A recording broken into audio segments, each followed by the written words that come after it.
بسم الله الرحمن الرحيم. الفجر وليال عشر والشفع والوتر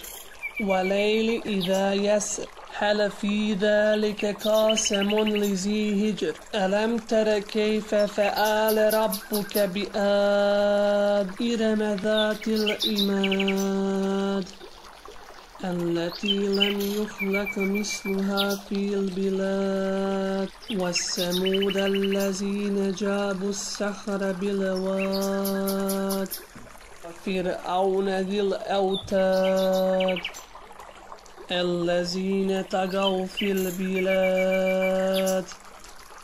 فأكثروا فيها الفساد فصب عليهم ربك سوط عذاب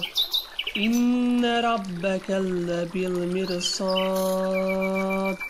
فأما الإنسان إذا ما ابتلاه ربه فأكرمه ونعمه فيقول ربي أكرمن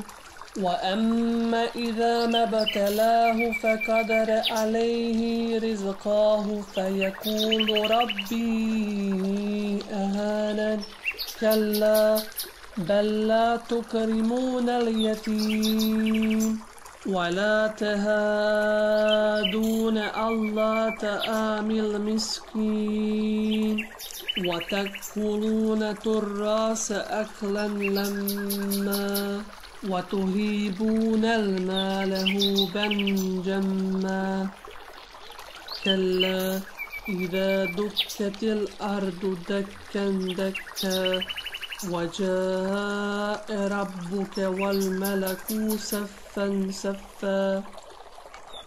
وجيء يومئذ بجهنم يومئذ يتذكر الإنسان وأنى له ذكرى يقول يا ليتني قدمت لحياتي فيومئذ لا يعذب عذابه